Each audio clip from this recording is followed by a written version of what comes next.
It came out on Android, and it had a vulnerability that caused a couple of companies to act like feuding teenagers, specifically Google and Epic. They've passive-aggressively been trading barbs over how the Fortnite installer does not go through the Google Play Store because, well, Epic's trying to not have to pay Google. Which, I mean, I get it. The 30% cut from Google for something that they're doing on every other platform for significantly less. It is obviously a little bit ridiculous, but I mean, they're both arguing over a supposed security vulnerability, but let's just go ahead and say this. That's not why they're arguing. Google wants that 30%. Epic doesn't want to pay that 30%. Number 9, apparently the cryptocurrency boom is over, or at least so think AMD and Nvidia. They believe that although they had massive profits thanks to cryptocurrency booms, that they probably won't be seeing that again for a while. And you know what? I don't know how upset I am over the idea that I might be able to buy a graphics card for the price of a graphics card again. I mean, that doesn't seem like such a weird thing to ask, does it? Yeah, I get it. A lot of people made a lot of money that would have never made money thanks to the Bitcoin boom. But we want the graphics cards back, guys. Number 8, Elon Musk started putting games onto the Tesla screens, which is simultaneously cool and terrifying. Hey, I'm not saying I don't want Doom on the dashboard, but I am also saying I'm terrified that too many people have Doom on the dashboard. Number 7, a guy from Wales claims to have lost his accent after spending 21 hours a day talking to Americans on various video games. The news has specifically labeled him a gaming addict, and, well, I don't love the whole gaming addiction thing as if it's the only thing you can get addicted to. In the way that it's describing, he did spend 21 hours a day playing a game. That's 3 hours to sleep? Well, anyway, during the course of that time, his Welsh accent waned a lot. Now, I listened to him talk and... Of course, and I would stay up late. My mum would tell me, go to bed, and I'll wake up an hour later and go online.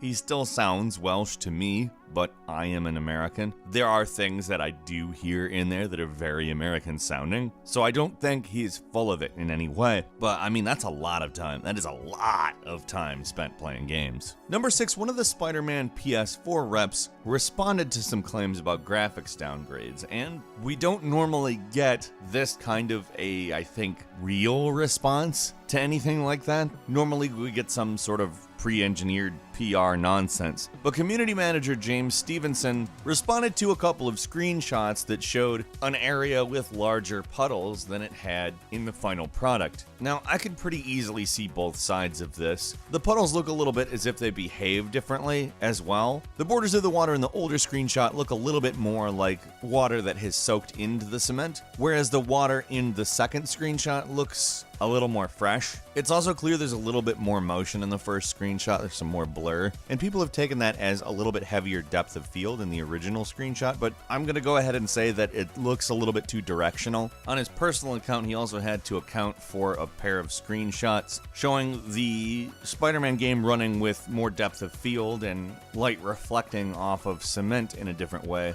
And if I'm totally honest, I think the screenshots that they're saying look downgraded look better. They look more like photos. Also, they're different times of day. I mean, I wish that people thought about those types of things before they started trying to say that things look good or bad or whatever. Number 5, a guy made a functioning, well, as close to functioning as it can be, mechanical chiral detector from Death Stranding. And when I say he made it, I mean he 3D printed one, and it does all of the mechanical stuff. It's super weird because it actually looks legitimately exactly like the thing in the game. And the video that this guy made showing it off, it's like super dramatic and goofy, just like the game is probably going to end up being. But it's really detailed, it's really cool. I would say you should probably check it out. It even sounds like it when the motor moves. Like, they did such good sound design for it because it actually sounds like what a motor would sound like doing that chiral detector stuff. Number 4, you can now thank the bus driver in Fortnite. You know, at the beginning of every Fortnite match, how you drop in and out of a flying bus? You're now able to thank the bus driver. And it's not because Epic was like, actually, you know what? We need to make sure that players understand that being polite is important. It was because there's a change.org petition to add the ability to thank the bus driver before jumping out of the battle bus in Fortnite. I'll just read an excerpt. Since I was just a boy, I have always loved jumping out of the battle bus, but all the time I felt something was missing. And that thing is the ability to thank the driver of the battle bus. He or she is truly a great person, and they provide us a great service. I think it's time we can truly appreciate their service. Don't you agree? And like, I want to go ahead and say that I like this a lot. I think it's good that we actually care enough to be kind to a virtual person, but I mean, there's a lot of like non-virtual people we could probably act like this about too. Whatever, we care about this more. Number 3, China is kind of like, maybe we need to limit the number of new online games because our children are enjoying themselves a little too much. They claim that 500 million Chinese suffered visual impairment, which is actually nearly half of the population of China over 5, and they've attempted to link this to gaming. Now, I'm gonna go ahead and say this. Tencent, the company that just keeps dropping online games on the world on a constant basis, isn't great. A lot of their games are very exploitative, and it's always so funny to me how a communist state has one of the biggest corporations in gaming. That's contradictory. But hey, so is this. No, playing video games does not make your eyes bad. Otherwise, everyone in the United States' eyes would be bad, because everybody's on their smartphone all the time. Doesn't matter if they're playing games or not, they're staring at that screen. Aside from claiming that, they've also called Monster Hunter World poison and a drug because children play it too much. I mean, we've heard this stuff for years in the United States.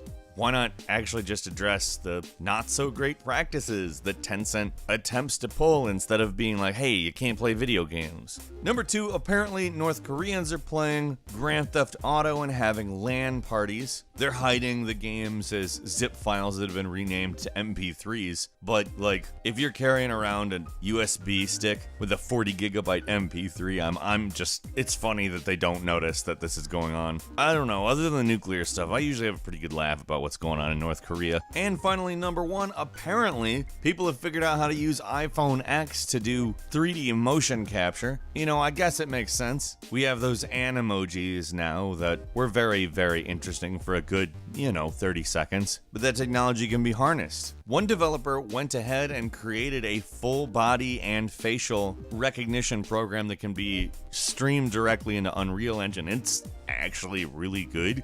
Woohoo, baby! Via iKinema Live Action.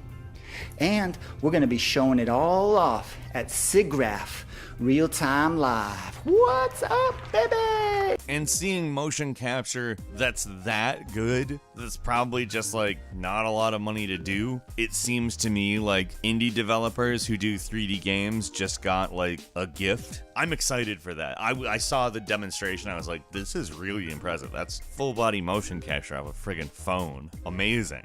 A couple of quick bonus stories for you. Somebody did a foam wig to match Gage from Borderlands 2, and it's something that will mess with your head. It looks like something they drew onto the photo they took of it. It's amazing. Somebody else made some interesting shoes to commemorate the PlayStation 2. They took some Nike Vapor Max Plus, which is kind of a throwback shoe, and made it into very much a throwback shoe. A cool one.